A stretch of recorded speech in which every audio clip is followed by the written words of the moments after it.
अब स्टूडेंट्स हम पढ़ने देख रहे हैं कि जो आपका पेपर नंबर 2 है बिजनेस लॉ। नेहा मेरे साथ है और आप लोगों को डिस्कस करेगी कि जो चैप्टर्स हैं इसमें कौन सा चैप्टर सबसे ईजी है, इसको पहले पढ़ना चाहिए और ईजी से टफ में किस तरीके से स्टडी करनी चाहिए। और साथ में आप लोगों को मॉड्यूल पढ़ने का तरीका बताएगी कि लॉ का मॉड्यूल कैसे पढ़ा जाता है। तो नेहा एक बार ये डिस्कस कर दो इस तरीके से, मतलब चैप्टर कौन सा पहले पढ़ना चाहिए, कौन सा उसके बाद नहीं पढ़ना चाहिए। इसमें से ये इंडेक्स आपके सामने है। जैसे लॉ मतलब का जो सिलेबस है वो काफ़ी इंटर का तो बड़ा है लॉ का।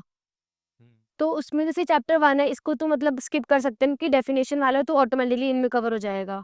अब जो चैप्टर 2, 3, 4 है ना, ये बहुत लेंथी भी है और बहुत ज़्यादा टिपिकल चैप्टर्स भी है, तो मैं इनको जनरली लास्ट के लिए रखती थी कि मैं इनको सबसे लास्ट में रिवाइज़ करूँगी। 2, 3, 4 को। हाँ, 2, 3, 4 को। अब मैं सबसे पहले जो मैं चैप्टर्स लेती थी ना, हुँ, सबसे पहले मैं चैप्टर लेती थी चैप्टर 8।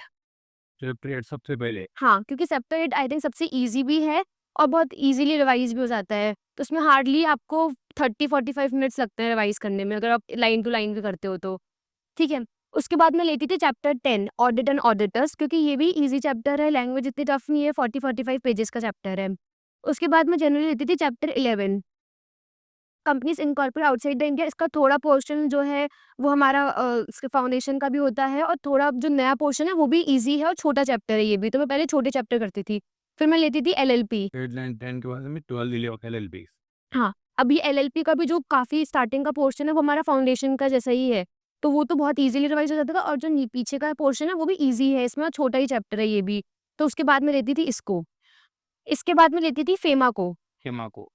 अब फेमा बहुत लोगों को थोड़ा टफ लगता होगा लैंग्वेज में, पर लेकिन फेमा बहुत स्कोरिंग है, क्योंकि फेमा में एक बार आपको कांसेप्ट क्लियर करना है कि कौन रेज़िडेंट है, कौन नॉन रेज़िडेंट है, ये सब करके, उसके बाद ये टॉपिक रीड करते जाओ और बहुत ईज़ी टॉपिक है ये। लगेगा हाँ, मतलब ये दिखने में तो लगेगा टफ, लेकिन वास्तव में लैंग्वेज में टफ एक लगेगा पर है ईज़ी। बार एंटर करना पड़ेगा चैप्टर में, इसके बाद दिक्कत। हाँ, इसके बाद में जनरली है ना ये चैप्टर ना लेके, वैसे तो ये ईज़ी है पर मैं इसलिए नहीं लेती क्योंकि इसकी जो लैंग्वेज है वो याद करना ज़रूरी है। तो मैं उसको लैंग्वेज के जो चैप्टर्स होते हैं उनको थोड़ा लास्ट में रखती थी मैं, ताकि जो फ्रेश-फ्रेश याद रहे मेरे को एग्ज़ाम में।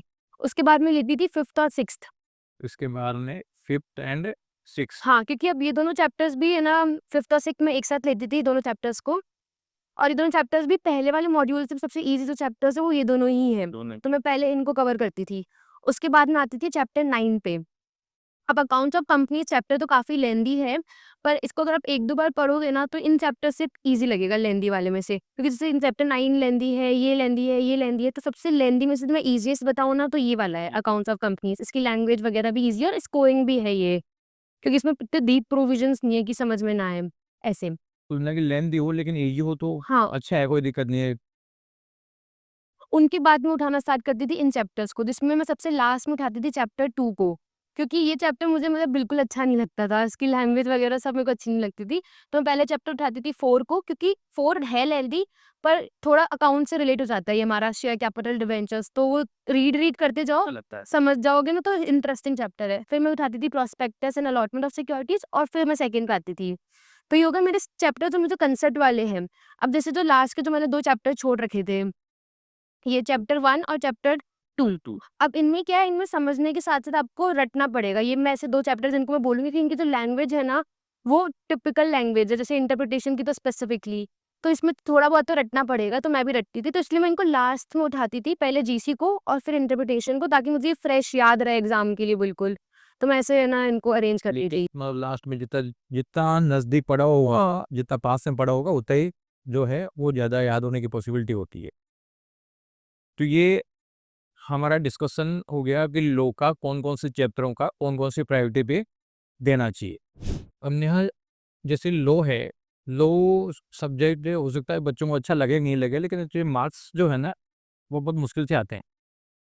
तो लॉ में किस तरीके से स्टडी करते थे बताओ? जैसे ये अपना प्रोस्पेक्टस चैप्टर नंबर 3 है, इसको पढ़ने का तरीका बता दो बच्चों को, किस तरीके से कैसे-कैसे अंडरलाइन करें? देखो ये तो मॉडल में भी मतलब इन्होंने हाँ, लॉ में है। लॉ में कर रखा है ना, हाँ। इसका मतलब ऐसे में जो लॉ की फैकल्टीज़ है वो अच्छी है, बाकी टाइम पास है। हाँ, लॉ में मार्क किए हुए हैं काफ़ी पॉइंट्स।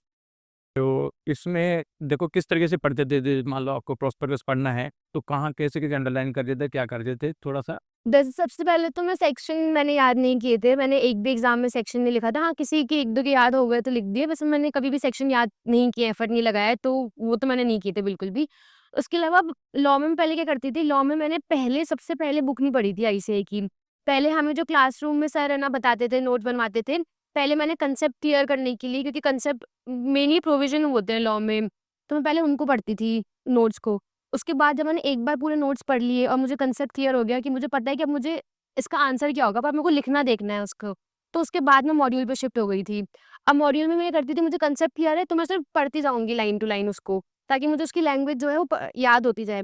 अब इनमें तो इन्होंने मार्क कर ही रखा होता है ऑलमोस्ट, तो पर ऐसे कुछ लाइनें होती है जो मार्क नहीं होती है, पर हमें लगता है कि वो इम्पोर्टेंट है एमसीक्यू पॉइंट ऑफ व्यू से या एक लाइन से, तो मैं उसको मार्क कर लेती थी हाइलाइटर से या फिर पेन से, पेंसिल से ऐसे करके। और हाइलाइट कर लिया। हाँ, बाकी तो मैं लॉ में तो मैंने 3 बार जो रिविज़न किया है, उसको मैंने 3 बार लाइन टू लाइन ही किया है।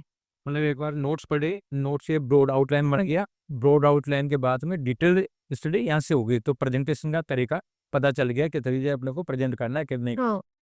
तो लोग ऐसे समझ में बैठ जाता है मार्क्स का है, तो मार्क्स कम इसलिए आते हैं कि लैंग्वेज जो है वो मतलब लोकल लैंग्वेज नहीं रहती, तो वो दिक्कत आती है।